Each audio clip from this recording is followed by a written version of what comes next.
નમસ્તે વિદ્યાર્થી મિત્રો, કેમ છો બધા? મજામાં છો ને? રાજી રહેવું ફરજિયાત છે હો ભાઈ.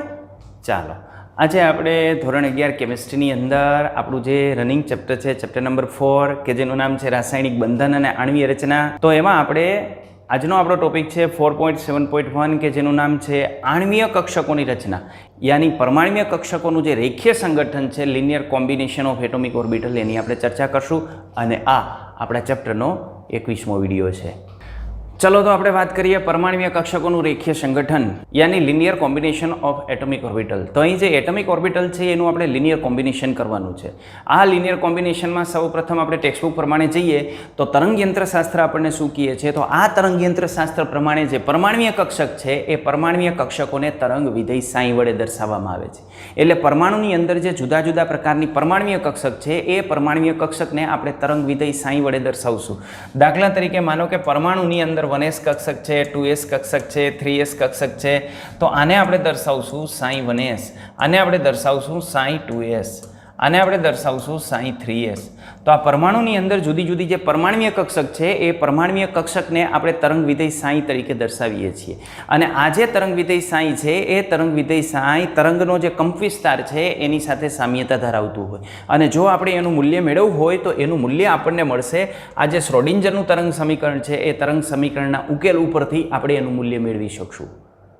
યાની જો શ્રોડિંજરના તરંગ સમીકરણનો આપણે ઉકેલ મેળવીએ તો આ ઉકેલ ઉપરથી આપણને તરંગ વિધેય સાઈની કિંમત મળશે કે જે સાદા તરંગના કંપવિસ્તાર સાથે સામ્યતા ધરાવતું હોય છે. આ જે શ્રોડિંજરનું તરંગ સમીકરણ છે એની મોટી લિમિટેશન એ છે કે શ્રોડિંજરનું તરંગ સમીકરણ એક ઇલેક્ટ્રોન ધરાવતા જે પરમાણુ છે, યાની હાઇડ્રોજન જેવા જે સાદા પરમાણુ છે એના માટે આપણે સરળતાથી ઉકેલી શકીએ છીએ. પણ જો એની અંદર ઇલેક્ટ્રોનની સંખ્યા વધી જાય તો તરંગ વિધેય સાઈનો જે ઉકેલ છે એ ઉકેલ મુશ્કેલ બનતો જાય છે. એટલે એવી પ્રણાલીઓ કે જે એક કરતાં વધારે ઇલેક્ટ્રોન ધરાવતા હશે એના માટે શ્રોડિંજર તરંગ સમીકરણ જે છે એ શ્રોડિંજર તરંગ સમીકરણ ઉકેલવું મુશ્કેલ હોય છે. વાસ્તવમાં આપણે જોઈએ તો અણુની અંદર આણ્વીય કક્ષકો હોય છે. આ આણ્વીય કક્ષક શું છે? તો અણુની અંદર રહેલી આણ્વીય કક્ષકો વાસ્તવમાં શું દર્શાવે છે? તો આ અણુમાં રહેલી જે આણ્વીય કક્ષક છે એ અણુ માટે એક ઇલેક્ટ્રોનીય તરંગ વિધેય છે. વાસ્તવમાં અણુ માટે શું છે? એક ઇલેક્ટ્રોનીય તરંગ વિધેય છે. અને આ જે ઇલેક્ટ્રોનીય તરંગ વિધેય છે એ ઇલેક્ટ્રોનીય તરંગ વિધેયને આપણે સીધા જ શ્રોડિંજર તરંગ સમીકરણનો ઉપયોગ કરી અને એને આપણે ઉકેલી શકીએ. પણ એના ઉકેલ વાસ્તવમાં કેવા હોય છે? મુશ્કેલ હોય છે. કારણ કે શ્રોડિંજરનું તરંગ સમીકરણ આપણે આગળ ભણી ગયા બીજા ચેપ્ટરની અંદર, ત્યારે આપણે ચર્ચા થઈ હતી કે આ શ્રોડિંજરના તરંગ સમીકરણના ઉકેલ માટે ગણિતના ઊંડા જ્ઞાનની જરૂર પડે છે. જો ગણિતનું ઊંડું જ્ઞાન આપણી પાસે હોય તો એને લઈને આપણે શ્રોડિંજરનું તરંગ સમીકરણ ઉકેલી શકીએ. રેડી? તો અત્યારે આપણે વાત કરી કે આ જે આણ્વીય કક્ષક છે એ આણ્વીય કક્ષક વાસ્તવમાં શું છે? તો એ વાસ્તવમાં એક ઇલેક્ટ્રોનીય તરંગ વિધેય છે. કોના માટે? અણુ માટે. રેડી? પણ આ તરંગ વિધેયનો ઉકેલ શ્રોડિંજરના તરંગ સમીકરણ મુજબ મળે, પણ એ કેવો હોય? મુશ્કેલ હોય. તો આ મુશ્કેલી દૂર કરવા માટે આપણે શું કરીએ છીએ? તો આ મુશ્કેલી દૂર કરવા માટે આપણે એપ્રોક્સ મેથડનો ઉપયોગ કરીએ છીએ. આશરા પદ્ધતિનો આપણે ઉપયોગ કરીએ છીએ કે એક્ઝેક્ટ આપણને નહીં મળે તો આશરે કેટલું મળશે, અંદાજિત મૂલ્ય કેટલું મળશે, તો એ અંદાજિત મૂલ્ય મેળવવાની પદ્ધતિ એને આપણે આશરા પદ્ધતિ કહીએ છીએ, એપ્રોક્સ મેથડ કહીએ છીએ. તો હવે આપણે એની વાત કરીએ તો આ જે તરંગ વિધેય સાઈની કિંમત આપણને નહોતી મળતી, એનો ઉકેલ આપણને નહોતો મળતો, એ સમસ્યા દૂર કરવા માટે આપણે લગભગ પદ્ધતિ અથવા આશરા પદ્ધતિ અથવા એપ્રોક્સિમેટ મેથડનો આપણે ઉપયોગ કરીએ છીએ. તો અહીં આપણે આશરા પદ્ધતિનો ઉપયોગ કરશું. જે પરમાણ્વીય કક્ષકનું લિનિયર કોમ્બિનેશન છે, તો વાસ્તવમાં આશરા પદ્ધતિ છે શું? તો આ આશરા પદ્ધતિ LCAO છે, linear combination of atomic orbital છે. તો આ આશરા પદ્ધતિ એટલે linear combination of atomic orbital, બે જુદી જુદી પરમાણુની જે પરમાણ્વીય કક્ષક છે એનું આપણે રેખીય સંગઠન કરશું, એનું લિનિયર કોમ્બિનેશન કરશું. તો આ લિનિયર કોમ્બિનેશન એ એક પ્રકારની એપ્રોક્સિમેટ પદ્ધતિ થઈ, યાની લગભગ પદ્ધતિ અથવા તો આશરા પદ્ધતિ તરીકે આપણે એને ઓળખીએ છીએ. ચાલો, તો આ જે linear combination of atomic orbital છે એ સૌ પ્રથમ આપણે સામાન્યમાં સામાન્ય અણુને લાગુ પાડીએ. અને સામાન્યમાં સામાન્ય અણુ આપણી પાસે છે હાઇડ્રોજન. તો હાઇડ્રોજન યાની H2, આ H2 ને આપણે સમકેન્દ્રીય દ્વિપરમાણ્વીય અણુ કહીએ છીએ. સમકેન્દ્રીય કારણ કે હાઇડ્રોજનની અંદર આ હાઇડ્રોજન અણુની આપણે વાત કરીએ તો H2, આ H2 ની અંદર શું હોય? તો એક H હોય, બીજો H હોય. આ એક કેન્દ્ર થયું, આ બીજું કેન્દ્ર થયું. કેન્દ્રની સંખ્યા કેટલી? દ્વિ, એટલે એને કહેવાય દ્વિપરમાણ્વીય. પણ બંને પરમાણુ કેવા? સમાન, એટલે એને કહેવાય સમકેન્દ્રીય. તો સમકેન્દ્રીય દ્વિપરમાણુય જે અણુ છે હાઇડ્રોજન, એના માટે આપણે આ લાગુ પાડીએ, કારણ કે આ હાઇડ્રોજન છે ને એ સૌથી સાદામાં સાદો અણુ છે. આ જે હાઇડ્રોજન છે એ હાઇડ્રોજનના અણુને આપણે આ પદ્ધતિ લાગુ પાડીએ તો શું થાય? તો આને આધારે આપણે એમ કહી શકીએ કે આ હાઇડ્રોજનનો અણુ છે એ બે હાઇડ્રોજનના પરમાણુ, એક આ અને એક આ, એને જુદા પાડવા માટે આને હું કહી દઉં HA અને આને કહી દઉં HB. તો એ હાઇડ્રોજનના બે પરમાણુ કે જેને આપણે એકને A પરમાણુ કહેશું, એકને B પરમાણુ કહેશું. તો આવી રીતે આપણે હાઇડ્રોજનને ગણી શકીએ. અને એ દરેક હાઇડ્રોજન પરમાણુની ધરા અવસ્થામાં એક એક ઇલેક્ટ્રોન હોય, કારણ કે હાઇડ્રોજન પાસે કુલ ઇલેક્ટ્રોનની સંખ્યા જ એક જ છે, એટલે ધરા અવસ્થામાં એની પાસે એક ઇલેક્ટ્રોન જ હોય. તો આ જે એક એક ઇલેક્ટ્રોન રહેલા છે એ વનેશ કક્ષકની અંદર રહેલા છે, અને બંને હાઇડ્રોજન પરમાણુની જે વનેશ કક્ષક છે એની સાથે સંકળાયેલી જે પરમાણુય કક્ષકોની આપણે વાત કરીએ તો એ પરમાણુય કક્ષકને આપણે સાઈ A અને સાઈ B વડે દર્શાવશું. સાઈ A એટલે આ હાઇડ્રોજનનો HA નામનો જે પરમાણુ છે એની પરમાણુય કક્ષક સાથે સંકળાયેલું તરંગ વિધેય, અને સાઈ B એટલે શું? તો સાઈ B એટલે B નામનો જે હાઇડ્રોજનનો પરમાણુ છે કે જેને આપણે B થી નોટ કરેલો છે એ હાઇડ્રોજનના પરમાણુ સાથે સંકળાયેલું તરંગ વિધેય. તો આ બે તરંગ વિધેય આપણને મળી ગયા. એકને આપણે કહીએ છીએ સાઈ A, એકને આપણે કહીએ છીએ સાઈ B. હવે આપણે એનું કરશું લિનિયર કોમ્બિનેશન, અને એનું આપણે લિનિયર કોમ્બિનેશન કરીએ તો એ લિનિયર કોમ્બિનેશન શું થાય, કેવી રીતે થાય, અને એને અંતે આપણને શું નિપજ મળે? તો ચાલો આપણે એની વાત કરીએ. તો આવી જાઓ. લિનિયર કોમ્બિનેશનની અંદર કરવાનું શું છે? Linear combination. તો અહીં મેં સામાન્ય પરમાણુય કક્ષક દર્શાવેલી છે. અત્યારે આપણે સમજવું છે લિનિયર કોમ્બિનેશન. લિનિયર કોમ્બિનેશન કોને કહેવાય? ઓકે, ચાલો તો એ સમજવા માટે આપણે પ્રયત્ન કરીએ. તો એ આપણે આ રીતે સમજી શકશું આ લિનિયર કોમ્બિનેશન. આ મેં એક પરમાણુય કક્ષક લીધેલી છે. આ પરમાણુય કક્ષક કઈ છે? PZ. એની સાથે સંકળાયેલું જે તરંગ વિધેય છે એને આપણે દર્શાવશું સાઈ 2pz વડે. ઓકે, આ બીજું 2pz. આ બેનું આપણે લિનિયર કોમ્બિનેશન કરવાનું. કોમ્બિનેશન આપણે કરશું પણ લિનિયર. લિનિયર એટલે રેખીય. રેખીય સંગઠન આપણે એનું કરશું. તો આ બંનેને આપણે આમ ભેગી કરીએ તો એનું રેખીય સંગઠન થવાથી આપણને આ રીતની આણ્વીય કક્ષક મળશે. આ શું છે? પરમાણુય કક્ષક. આ શું છે? પરમાણુય કક્ષક. આ શું છે? પરમાણુય કક્ષક સાથે સંકળાયેલું તરંગ વિધેય. પણ એનું આ રીતે આપણે સંમિશ્રણ કરીએ એટલે આપણને આ પ્રોડક્ટ મળશે. આ જે પ્રોડક્ટ મળશે એને આપણે કહેશું આણ્વીય કક્ષક, કારણ કે હવે અણુનું નિર્માણ થઈ ગયું. તો શું અહીં એક જ રીતે આ પરમાણુય કક્ષક છે એ સંગઠિત થાય આ રીતે? તો કે ના, એવું જરૂરી નથી. આ રીતે પણ આનું સંગઠન થાય. આ જે સંગઠન છે એને આપણે પૂરક સંમિશ્રણ કહેશું. આ જે સંમિશ્રણ છે એને વિરોધક સંમિશ્રણ કહેશું. તો જો આ બે પરમાણુય કક્ષકનું આવી રેખીય રીતે જે સંગઠન થાય છે એમાં જો વિરોધક સંગઠન થાય તો આપણને આ પ્રોડક્ટ મળે. તો એક થયું પૂરક સંમિશ્રણ અને એક થયું વિરોધક સંમિશ્રણ. એક થયું રચનાત્મક સંમિશ્રણ અને એક થયું વિનાશાત્મક સંમિશ્રણ. એક થયું કન્સ્ટ્રક્ટિવ સંમિશ્રણ અને બીજું થયું ડિસ્ટ્રક્ટિવ સંમિશ્રણ. ઓકે, તો આવા નામ વડે આપણે આને ઓળખી શકીએ.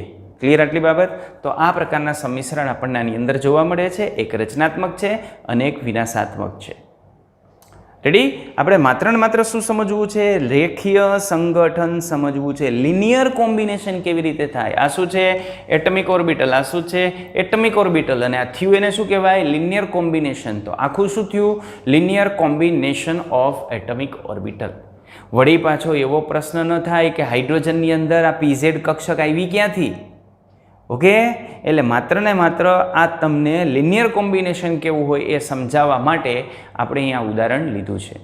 ચાલો, તરંગ વિધેયની સાપેક્ષમાં આપણે જો આને સમજવું હોય તો તરંગ વિધેયની સાપેક્ષમાં આપણે આમ સમજી શકીએ.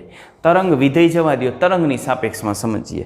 દાખલા તરીકે માનો કે મારી પાસે એક દોરી છે. એ દોરી આ રીતની છે. આવી એક દોરી છે.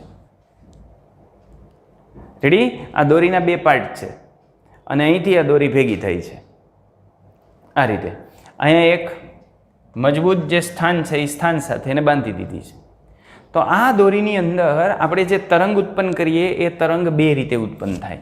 તો એ તરંગની હું તમને વાત કરું તો આ તરંગ કેવી રીતે આપણે ઉત્પન્ન કરીએ? તો માનો કે પહેલું તરંગ આમ ઉત્પન્ન કરું છું આ દોરીની અંદર, આ બાજુ પહેલું તરંગ આમ ઉત્પન્ન કરું છું, અને બીજું તરંગ પણ એ જ સમયે આવી રીતે ઉત્પન્ન કરું છું. તો અહીંથી શું થશે? આ બંને તરંગ એકબીજા સાથે મર્જ થશે અને એકબીજા સાથે મર્જ થશે એટલે આપણને આમ જોવા મળશે. રાઈટ? ક્લિયર? ઓકે, સમજાઈ ગઈ આટલી વાત? તો આવું જે સંમિશ્રણ થાય એ સંમિશ્રણને આપણે કહેશું પૂરક સંમિશ્રણ, રચનાત્મક સંમિશ્રણ. ઓકે, પણ જો અહીંયા જે સંમિશ્રણ આપણે કરીએ છીએ એ સંમિશ્રણ હું આ રીતનું લઉં, આ ઉપર જાય છે ત્યાં નીચે આવે, આમ એન્ટી કરું અને આ બંનેનો સરવાળો કરું તો પરિણામ શું મળે? તો પરિણામ આપણને શું મળશે ત્યાં? તો એ પરિણામ તરીકે આપણને આવું મળશે કે બંને વચ્ચે જે તફાવત હશે ને એ તફાવત જેવું જોવા મળશે. એટલે આ રીતનું પરિણામ આપણને જોવા મળશે. તો આ બેઝિક આ જે વસ્તુ છે એ વસ્તુ તમે ધ્યાનમાં રાખો. આ જે વસ્તુ મારે દર્શાવવી હોય ને તો આ વસ્તુને બીજી હું આ રીતે પણ દર્શાવી શકું. અહીં જે પ્લસ હતું એની જગ્યાએ હું માઇનસ કરી નાખું અને બાકી આ જે છે તે આ જે મૂળ છે એના જેવું જ લઈ લઉં તો પણ પરિણામ આવું આવે. અહીં બંને સરખા છે પણ માઇનસ આપણે કરીએ છીએ એટલે આપણે એને કહેશું વિરોધક સંમિશ્રણ. પ્લસ હોય તો પૂરક સંમિશ્રણ. ઓકે, તો આ પૂરક સંમિશ્રણ અને વિરોધક સંમિશ્રણ, આટલી વસ્તુ ખ્યાલ આવી? ચાલો, આ બાબત ઉપરથી આપણે જે છે એ ચર્ચા કરી લિનિયર કોમ્બિનેશન કોને કહેવાય. ઓકે, હવે આપણે હાઇડ્રોજનની અંદર જે લિનિયર કોમ્બિનેશનથી શું ઉત્પન્ન થાય એની પહેલાં ચર્ચા કરી લઈએ, પછી આપણે આગળ વધીએ. તો અહીં આપણી પાસે બે પરમાણ્વીય કક્ષક છે, એક છે સાઈ એ અને એક છે સાઈ બી. આ બે ઓપ્શન આપણી પાસે અવેલેબલ છે. તો સાઈ એ અને સાઈ બી. સાઈ એ એટલે શું?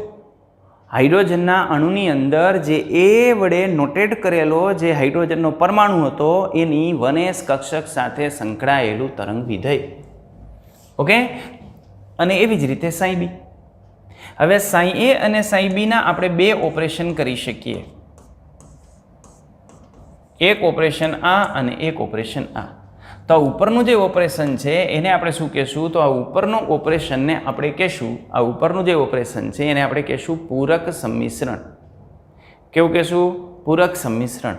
આને કહેશું વિરોધક સંમિશ્રણ. બંનેની અંદર ઉત્પન્ન થશે આણ્વીય કક્ષક. એ આણ્વીય કક્ષકને આપણે દર્શાવશું સાઈ વડે. આને કહેશું સાઈ એમ ઓ, આને કહેશું સાઈ એમ ઓ. પણ આ વિરોધક સંમિશ્રણથી ઉત્પન્ન થાય છે એટલે એને આપણે દર્શાવશું સાઈ સ્ટાર એમ ઓ વડે. અહીં જે સાઈ એમ ઓ છે એ બોન્ડિંગ મોલેક્યુલર ઓર્બિટલ હોય એટલે એને BMO વડે પણ દર્શાવાય, અને સાઈ સ્ટાર એમઓ છે એ બંધનો પ્રતિકાર કરશે એટલે એને એન્ટી બોન્ડિંગ મોલેક્યુલર ઓર્બિટલ કહેવાય, યાની એને આપણે દર્શાવીએ છીએ ABMO વડે. તો એક છે BMO, એક છે ABMO. રેડી? તો આ સાઈ એમઓ અને સાઈ સ્ટાર એમઓને આપણે દર્શાવીએ તો સાઈ એમઓ અને સાઈ સ્ટાર એમઓને આપણે આ રીતે દર્શાવી શકશું. ક્લિયર? અહીં પૂરક સંમિશ્રણ થાય છે અને એ અને બી વાસ્તવમાં હાઇડ્રોજનની 1s કક્ષક સાથે સંકળાયેલા તરંગ વિધેય છે. 1s કક્ષક યાની S કક્ષકના સંમિશ્રણથી જે બંધ ઉત્પન્ન થતો હોય એ સિગ્મા પ્રકારનો હોય એટલે આને સિગ્મા પ્રકારની આણ્વીય કક્ષક કહેવાય. અને આ જે આણ્વીય કક્ષક છે એ આણ્વીય કક્ષકને આપણે કહેશું સિગ્મા સ્ટાર પ્રકારની આણ્વીય કક્ષક. રેડી? તો સાઈ એમઓ કહીએ, BMO કહીએ અથવા હાઇડ્રોજન માટે સિગ્મા પ્રકારની આણ્વીય કક્ષક કહીએ તો આ ત્રણેય કેવું થયું? સમાન થયું. અને H2 અણુ માટે સાઈ સ્ટાર એમઓ, ABMO અને સિગ્મા સ્ટાર પ્રકારની આણ્વીય કક્ષક આ કેવું થયું? એક સમાન થયું. રેડી? હવે આ જે સાઈ BMO અને સાઈ ABMO બે ઉત્પન્ન થઈ, કેવી રીતે ઉત્પન્ન થઈ? ખ્યાલ આવીને? પહેલાં દોરીથી આપણે વિચારીએ તો બંનેના તરંગ વિધાય કંપ વિસ્તાર એક સાઈડમાં હોય એવી જે દોરી હોય, યાની એવું જો તરંગનું સંમિશ્રણ થાય તો એ સંમિશ્રણથી આપણને આ મળશે. અને જો વિરોધક સંમિશ્રણ બેને એકબીજાથી દૂર કરીએ, નજીક લાવીએ, દૂર કરીએ, નજીક લાવીએ, આમ સંમિશ્રણ આપણે કરીએ તો એ વિરોધક સંમિશ્રણ થશે અને એનાથી સાઈ સ્ટાર એમઓ મળશે. તો એક આપણને મળી સાઈ એમઓ અને બીજી આપણને મળી સાઈ સ્ટાર એમઓ. તો આ રીતે આપણને બે તરંગ વિધેય છે એ તરંગ વિધેયનું કોમ્બિનેશન થાય છે. આ જે કોમ્બિનેશન થાય છે એને આપણે કહીએ છીએ linear combination of atomic orbital. Okay, ready? ચાલો, હવે આ જે સાઈ એમઓ અને સાઈ સ્ટાર એમઓ ઉત્પન્ન થઈ એની શક્તિ કેવી હોય? કોની સાપેક્ષમાં? તો જે પરમાણ્વીય કક્ષકો છે એ પરમાણ્વીય કક્ષકોની સાપેક્ષમાં. તો એની વાત કરીએ. કાલે આપણે જોઈ ગયા હતા કે બોન્ડિંગ મોલેક્યુલર ઓર્બિટલ છે એની શક્તિ ઓછી હશે અને એન્ટી બોન્ડિંગ મોલેક્યુલર ઓર્બિટલ છે એની શક્તિ વધુ હશે. ઓકે, ચાલો એની આપણે ચર્ચા કરીએ તો આપણને આ રીતે જોવા મળશે. આ શક્તિનો ક્રમ છે, વધતી ઉર્જા આમ જઈએ એટલે આ હાઇડ્રોજનની આપણે વાત કરી છે એટલે એની સાથે સંકળાયેલી એક પરમાણ્વીય કક્ષક છે અને આ પરમાણ્વીય કક્ષક સાથે સંકળાયેલું તરંગ વિધેય સાઈ છે. આ બીજી પરમાણ્વીય કક્ષક છે એની સાથે સંકળાયેલું તરંગ વિધેય સાઈ બી છે. સાઈ એ અને સાઈ બી એનું આપણે પૂરક સંમિશ્રણ કરીએ એટલે પૂરક સંમિશ્રણથી સિગ્મા પ્રકારનો બંધ ઉત્પન્ન થયો. સિગ્મા પ્રકારની આણ્વીય કક્ષક ઉત્પન્ન થઈ. તો આ થઈ ગઈ સિગ્મા પ્રકારની આણ્વીય કક્ષક. ક્લિયર? ચાલો, એનું આ વિરોધક સંમિશ્રણ આપણે કરીએ તો આવી એક આણ્વીય કક્ષક ઉત્પન્ન થાય કે જેને આપણે કહીએ છીએ સિગ્મા સ્ટાર પ્રકારની આણ્વીય કક્ષક. ઇન શોર્ટ, આની અંદર આપણે જો જોઈએ તો આપણને આવું જોવા મળે કે આ બાજુ શું છે? આ એટમિક ઓર્બિટલ છે. આ શું છે? આ પણ એટમિક ઓર્બિટલ છે. અને વચ્ચેના ભાગની અંદર શું છે? તો વચ્ચેના ભાગની અંદર છે મોલેક્યુલર ઓર્બિટલ. આની પાસે કેટલો ઇલેક્ટ્રોન? એક ઇલેક્ટ્રોન. આની પાસે કેટલો ઇલેક્ટ્રોન? એક ઇલેક્ટ્રોન. યાની બંને પરમાણુ પાસે કુલ કેટલા ઇલેક્ટ્રોન? તો બંનેના એક એક, યાની 2 ઇલેક્ટ્રોન. તો એ 2 ઇલેક્ટ્રોનની આપણે આની અંદર આણ્વીય કક્ષકમાં ગોઠવણી કરીએ તો કાલે આપણે જોઈ ગયા હતા કે આઉબાઉ, પૌલી અને હુન્ડના સિદ્ધાંત પ્રમાણે ગોઠવણી થશે. તો એ ગોઠવણી આ રીતે થાય. આમાં ઓછી ઉર્જાવાળી કક્ષક કઈ છે? તો ઓછી ઉર્જાવાળી આણ્વીય કક્ષક થશે સિગ્મા પ્રકારની. તો એમાં 1 ઇલેક્ટ્રોન જશે. કુલ 2 ઇલેક્ટ્રોન દર્શાવવાના છે. આની ઉર્જા તો વધારે છે એટલે બીજો ઇલેક્ટ્રોન પણ ક્યાં જશે? અહીં જશે. એટલે આ સિગ્મા પ્રકારની આણ્વીય કક્ષકની અંદર 2 ઇલેક્ટ્રોન આવશે અને આ 2 ઇલેક્ટ્રોનથી અહીં બંધ બનશે. રેડી? તો આ સિગ્મા પ્રકારની જે આણ્વીય કક્ષક છે એ આણ્વીય કક્ષકમાં ઇલેક્ટ્રોન દાખલ થવાથી એ બંધનું નિર્માણ કરે છે. અને જો આમાં ઇલેક્ટ્રોન દાખલ થાય તો એ બંધનો શું કરશે? પ્રતિકાર કરશે. અને આમાં જેટલા હોય એટલા જ આની અંદર હોય તો એ બંધનો પ્રતિકાર કરે. બંધનો પ્રતિકાર કરે એટલે અણુ ન બને. અણુ ન બને એટલે એમના વચ્ચે આપણને બંધ જોવા મળે નહીં. રેડી? તો આ પ્રકારની ફિગર આપણને ટેક્સ્ટબુકની અંદર આપેલી છે. આને બંધ પ્રતિકારક આપણે પરમાણ્વીય કક્ષક કહેશું, આને બંધકારક કક્ષક કહેશું. આ વચ્ચેની છે એ આણ્વીય કક્ષક છે, આ પરમાણ્વીય કક્ષક છે, આ પરમાણ્વીય કક્ષક છે. કાલે આપણે જોઈ ગયા હતા કે જેટલી સંખ્યામાં પરમાણ્વીય કક્ષકોનું સંમિશ્રણ થાય એટલી જ કક્ષામાં આણ્વીય કક્ષકો ઉત્પન્ન થાય. આ જે આણ્વીય કક્ષકો ઉત્પન્ન થાય એમાંની 50% આણ્વીય કક્ષક આપણને એવી જોવા મળશે કે જેની અંદર જેની ઉર્જા પરમાણ્વીય કક્ષક કરતાં પણ કેવી હશે? ઓછી હશે. અને 50% એવી હશે કે જેની ઉર્જા પરમાણ્વીય કક્ષક કરતાં કેવી હશે? વધારે હશે. આ બેની આપણે કમ્પેરિઝન કરીએ તો બંધકારક આણ્વીય કક્ષકની શક્તિ ઓછી હશે, પ્રતિબંધકારક આણ્વીય કક્ષકની શક્તિ વધારે હશે. એટલે આઉબાઉના સિદ્ધાંત પ્રમાણે ઇલેક્ટ્રોન કેમાં દાખલ થશે? આમાં દાખલ થશે. Okay, ready? ચલો તો આપણે જે બાબતની ચર્ચા કરી ગયા એને આપણે ટેક્સ્ટબુક પ્રમાણે શબ્દશઃ જોઈ લઈએ. તો ટેક્સ્ટબુક આપણને એવું કહે છે કે આ ગાણિતિક રીતે આપણે આણ્વીય કક્ષકની રચના વિચારીએ તો એ રચના વાસ્તવમાં શું છે? તો આ જે પરમાણ્વીય કક્ષકો છે એના રેખીય સંગઠનથી રચાતી એને આપણે વર્ણવી શકીએ. યાની એના રેખીય સંગઠનથી એ ઉત્પન્ન થતી હશે. જે વ્યક્તિગત જે પરમાણ્વીય કક્ષક છે, વ્યક્તિગત પરમાણ્વીય કક્ષક એટલે HA ની વ્યક્તિગત પરમાણ્વીય કક્ષક સાઈ એ અને HB સાથે સંકળાયેલું જે પરમાણ્વીય કક્ષક છે એ પરમાણ્વીય કક્ષક સાથે સંકળાયેલું તરંગ વિધેય સાઈ બી. તો એની જે વ્યક્તિગત કક્ષકોના જે તરંગ વિધેય છે એ તરંગ વિધેયના સરવાળા કે બાદબાકી દ્વારા આપણને મળે છે. સરવાળા દ્વારા આપણને જે મળે છે એને પૂરક આપણે કહીએ છીએ અને બાદબાકી દ્વારા મળે છે એને આપણે વિરોધક સંમિશ્રણ કહીએ છીએ. તો આ જે સરવાળા અને બાદબાકી આપણે નીચે પ્રમાણે દર્શાવી શકીએ. યાની psi A molecular orbital is equal to psi A એક પરમાણુ સાથે સંકળાયેલું વ્યક્તિગત તરંગ વિધેય, આ બીજા પરમાણુ સાથે સંકળાયેલું વ્યક્તિગત તરંગ વિધેય અને એનો આપણે શું કરી નાખ્યો? સરવાળો અથવા બાદબાકી. એ બંને ક્રિયાને આપણે જુદી દર્શાવીએ તો આપણે આ રીતે દર્શાવી શકીએ કે બંને વચ્ચે જ્યારે સરવાળો થતો હોય ત્યારે સિગ્મા પ્રકારની આણ્વીય કક્ષક ઉત્પન્ન થતી હોય અને બંને તરંગ વિધેયની જ્યારે બાદબાકી થતી હોય ત્યારે સિગ્મા સ્ટાર પ્રકારની આણ્વીય કક્ષક ઉત્પન્ન થતી હોય. આની ચર્ચા આપણે આગળ કરી ગયા. ચલો હવે આપણે ત્યાંથી આગળ વધીએ તો અહીં પરમાણ્વીય કક્ષકના સરવાળામાંથી આપણને જે મળેલી પરમાણ્વીય આણ્વીય કક્ષક છે, સરવાળામાંથી મળેલી જે આણ્વીય કક્ષક છે એ આણ્વીય કક્ષકને આપણે સિગ્મા કહીશું અને એ બંધકારક આણ્વીય કક્ષક તરીકે આપણે ઓળખશું. જ્યારે એની બાદબાકીમાંથી આપણને જે આણ્વીય કક્ષક મળે છે એને આપણે સિગ્મા સ્ટાર વડે દર્શાવીએ છીએ અને બંધ પ્રતિકારક આણ્વીય કક્ષક આપણે એને કહીએ છીએ કારણ કે એમાં ઇલેક્ટ્રોન દાખલ થવાથી એ બંધનો પ્રતિકાર કરશે. તો અહીં આપણે આને ગુણાત્મક રીતે સમજવા માટે પ્રયત્ન કરીએ તો ગુણાત્મક રીતે આપણે શું સમજી શકીએ? તો ગુણાત્મક રીતે આપણે આમ સમજી શકીએ કે આ જે આણ્વીય કક્ષકોની રચના થઈ એ આણ્વીય કક્ષકોની રચના વાસ્તવમાં કેવી રીતે ઉત્પન્ન થઈ? તો સંયોજાતા જે પરમાણુઓ છે એ પરમાણુના જે ઇલેક્ટ્રોનના, ખાસ કરીને ઇલેક્ટ્રોનના જે તરંગ વિધેય હોય એ તરંગ વિધેયના રચનાત્મક યાની કન્સ્ટ્રક્ટિવ અને વિભંજક યાની ડિસ્ટ્રક્ટિવ આ પ્રકારના વ્યતિકરણના પર્યાયમાં આપણે આને સમજી શકીએ. આ કઈ બાબત છે? ખ્યાલ આવ્યો તમને? તો આ બાબત છે. આપણે આમ વાત કરી હતી ને કે આ એક તરંગ વિધેય આમ છે અને બીજું તરંગ વિધેય આપણે આમ રાખીએ તો આના પરિણામ સ્વરૂપે જો પ્લસ આપણે વચ્ચે મૂકીએ તો પરિણામ સ્વરૂપે આપણને આમ મળે છે. આને કહેવાય રચનાત્મક. બરાબર? અને આ ઘટના છે એ વ્યતિકરણ છે. માનો કે એક તરંગ વિધેય આમ છે અને બીજું તરંગ વિધેય આમ એનું ઉલટું દર્શાવી દઈએ તો પણ આપણને શું મળશે? તો આપણને આમ મળશે.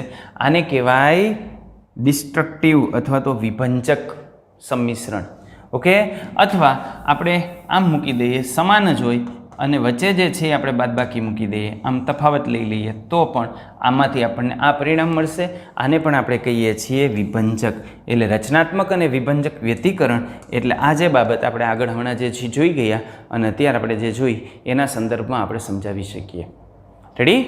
તો અહીં આપણે જોયું કે બે પ્રકારે એનું સંમિશ્રણ થાય છે ને એ સંમિશ્રણને લઈને બંધકારક અને બંધ પ્રતિકારક આણ્વીય કક્ષક ઉત્પન્ન થતી હોય. તો અહીં જે બંધકારક જે આણ્વીય કક્ષક ઉત્પન્ન થાય છે એ આણ્વીય કક્ષક બંને જે સંયોજાતા પરમાણુઓ છે એ પરમાણુના ઇલેક્ટ્રોનનું જે તરંગ વિધેય છે એ તરંગ વિધેય એકબીજા સાથે કેવી રીતે જોડાયેલા હોય? રેઇન ફોર્સથી જોડાયેલા હોય, યાની પ્રબળ બંધથી જોડાયેલા હોય, ખૂબ મજબૂત રીતે એકબીજા સાથે જોડાયેલા હોય.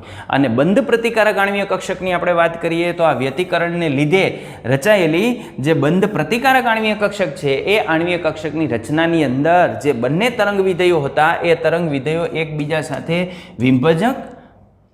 સાથે વિભંજક વ્યતિકરણથી જોડાયેલા હોય અને આ વિભંજક વ્યતિકરણને લઈને એ એકબીજાની માત્રા શું કરશે? રદ કરી નાખશે. આપણે જોયું હતું ને એકબીજાના માત્રા જે છે એ માત્રા વિભંજકની અંદર શું થઈ જતું હતું? રદ થઈ જતું હતું. અહીં આપણે જે પૂરક સંમિશ્રણને લઈને જે બંધકારક આણ્વીય કક્ષક ઉત્પન્ન થાય છે એ બંધકારક આણ્વીય કક્ષકની અંદર જે ઇલેક્ટ્રોનની ઘનતા છે એ ઘનતા બે પરમાણુના કેન્દ્રો વચ્ચે ખૂબ વધારે હોય.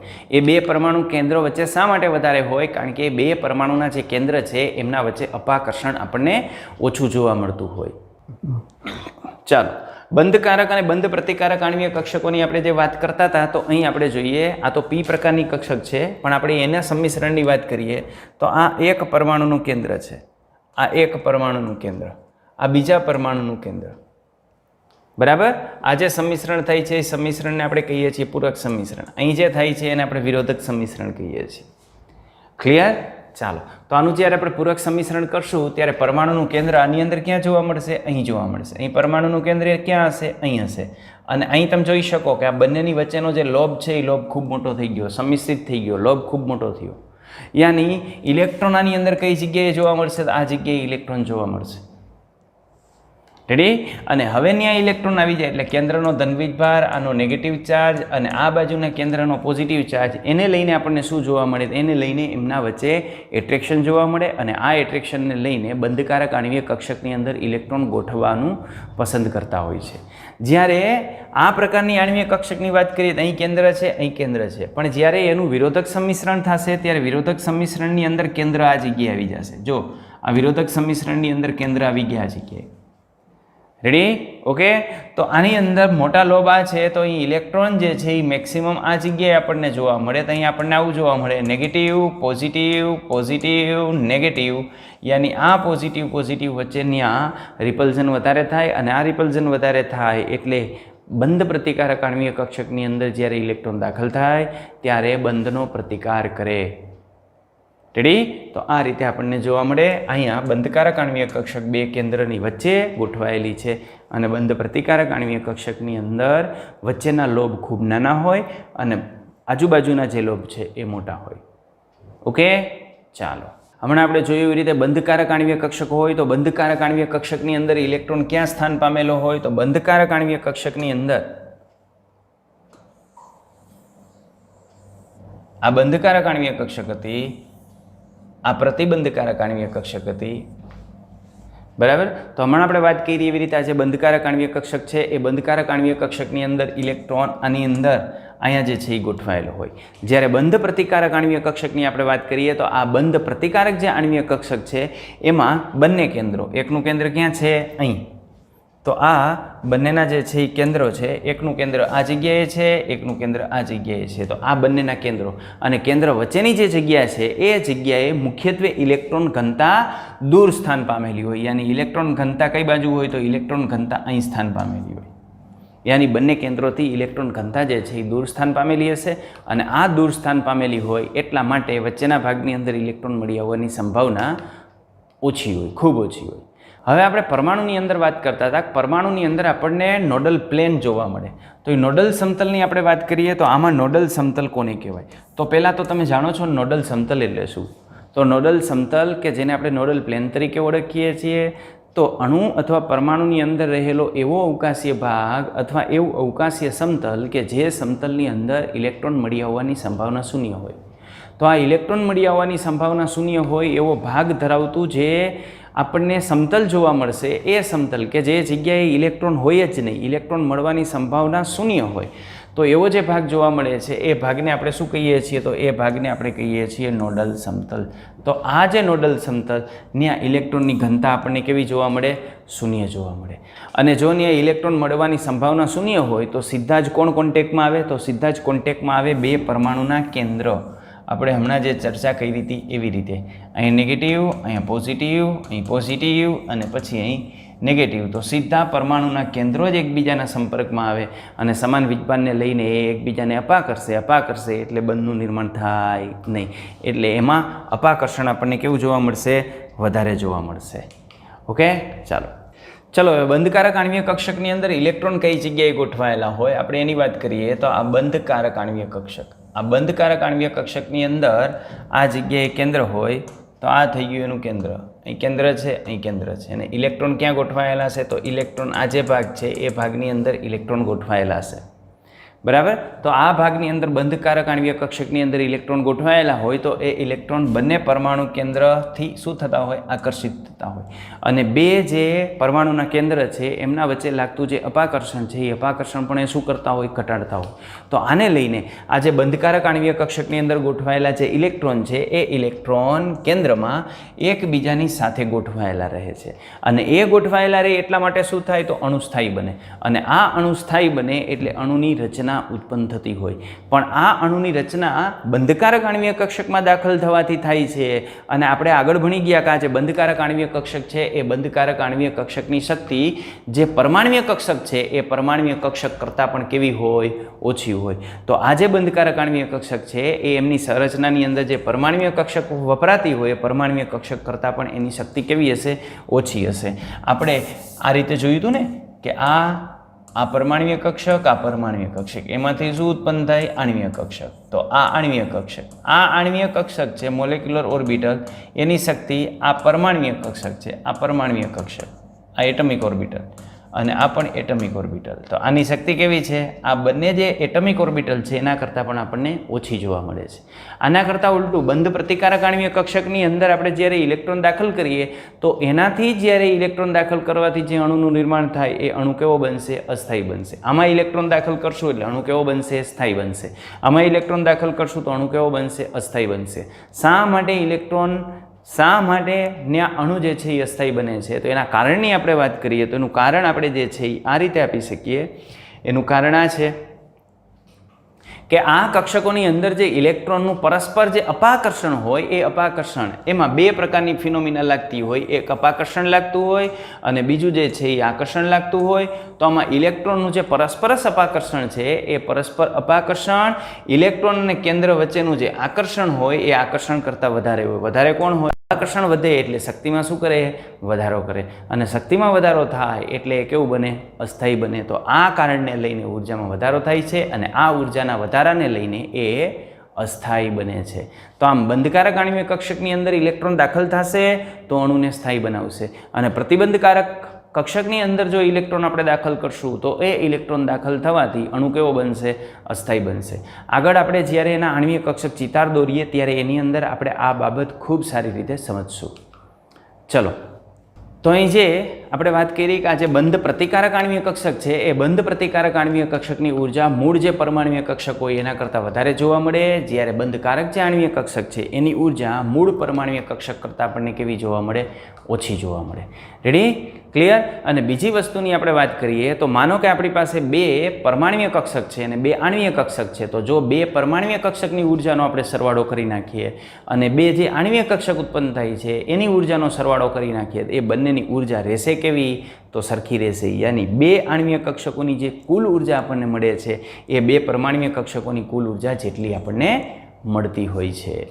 ચલો મિત્રો, હવે આપણે વાત કરી લઈએ કે આ જે પરમાણ્વીય કક્ષક છે એ પરમાણ્વીય કક્ષકનું લિનિયર કોમ્બિનેશન થવા માટેની જરૂરી શરતો શું છે. તો આ પરમાણ્વીય સંગઠન થવા માટેની જરૂરી શરતોની અંદર આપણી પાસે કુલ 3 શરતો છે. એવી જે જરૂરી શરતોની આપણે વાત કરીએ ને તો કુલ 3 શરતો છે. તો જરૂરી 3 શરતો છે. એમાંની પહેલી શરત આપણે પરમાણ્વીય કક્ષકની આપણે વાત કરી ગયા હતા, બરાબર? એ જ રીતે આની અંદર જરૂરી શરતોની અંદર 3 શરતો છે. એમાં પહેલી શરત કે આ જે પરમાણ્વીય કક્ષક છે એની શક્તિ કેવી હોવી જોઈએ? તો એની શક્તિ સમાન હોવી જોઈએ. જે બે પરમાણ્વીય કક્ષકો વચ્ચે શક્તિનો તફાવત ઓછો હોય, શક્તિ લગભગ સમાન હોય, એમનું સંમિશ્રણ થાય. દાખલા તરીકે માનો કોઈ પણ પરમાણુ છે એની વનેસ કક્ષકનું સંમિશ્રણ એકબીજા સાથે થશે, પણ એકની વનેસ કક્ષક અને એકની 2s કક્ષક આપણે લઈ લઈએ તો આનું સંમિશ્રણ શક્ય ન બને, કારણ કે એ બંને વચ્ચે શક્તિનો તફાવત વધારે હશે. અહીં જો એક જ પરમાણુ આપણે લઈએ, માનો કે હાઇડ્રોજનનો પરમાણુ છે, તો હાઇડ્રોજનના પરમાણુની અંદર આ બંને વનેસ કક્ષક છે એની શક્તિ સમાન હશે. રેડી? પણ માનો કે આપણે કાર્બન મોનોક્સાઇડના અણુની વાત કરીએ તો કાર્બન મોનોક્સાઇડમાં કાર્બનની વનેસ કક્ષક હશે અને ઓક્સિજનની વનેસ કક્ષક હશે, તો છે બંને વનેસ કક્ષક, પણ આ બંનેની જે વનેસ કક્ષક છે એમની શક્તિ સમાન નહીં હોય, એ શક્તિમાં થોડોક તફાવત જોવા મળશે. એટલે પહેલી શરત તો એ છે કે અહીં જે શક્તિ છે એ શક્તિ કેવી હોવી જોઈએ? સમાન હોવી જોઈએ. તો જો બંને પરમાણ્વીય કક્ષકોની શક્તિ સમાન હોય અથવા શક્તિમાં ખૂબ ઓછો તફાવત હોય તો આવી પરમાણ્વીય કક્ષકો એકબીજા સાથે સંમિશ્રિત થશે અને સંમિશ્રિત થઈ અને સમાન સંખ્યામાં આણ્વીય કક્ષકો ઉત્પન્ન કરશે. તો બીજી અગત્યની બાબત છે સંમિશ્રણની દિશા. કે આપણે એ તો જોયું કે સંમિશ્રણ સમાન શક્તિ ધરાવતી કક્ષકો વચ્ચે થાય. બીજી જે લાક્ષણિકતાની વાત કરીએ તો સંમિશ્રણની અંદર સમમિતિ પણ સમાન હોવી જોઈએ, યાની એની જે દિશા છે એ દિશા પણ સમાન હોવી જોઈએ. દાખલા તરીકે માનો કે આપણે પીઝેડનું સંમિશ્રણ કરશું તો પીઝેડ સાથે થશે, પીએક્સનું સંમિશ્રણ કરશું તો પીએક્સ સાથે થશે અને પીવાયનું સંમિશ્રણ કરશું તો પીવાય સાથે થશે. પણ જો એક આપણે પીઝેડ લઈ લઈએ અને એક પીએક્સ લઈ લઈએ તો આનું સંમિશ્રણ નહીં થાય, કારણ કે ત્યાં આપણે આગળ ભણી ગયા કે એમના વચ્ચે કેવું સંમિશ્રણ થાય છે? શૂન્ય સંમિશ્રણ થાય છે. એટલે બીજો આધાર હોય સંમિશ્રણની જે દિશા છે એ દિશા ઉપર, યાની આંતરકેન્દ્રીય અક્ષ ઉપર. તો જે બે પરમાણુ કક્ષકની અંદર આંતરકેન્દ્રીય અક્ષ સમાન હોય એ બેનું સંમિશ્રણ આપણે કરી શકીએ, બરાબર? પણ એની જે કેન્દ્રીય અક્ષ છે, પરમાણ્વીય અક્ષ છે, જુદી જુદી હોય તો આવી બે પરમાણ્વીય કક્ષક છે એનું સંમિશ્રણ આપણે કરી શકીએ નહીં.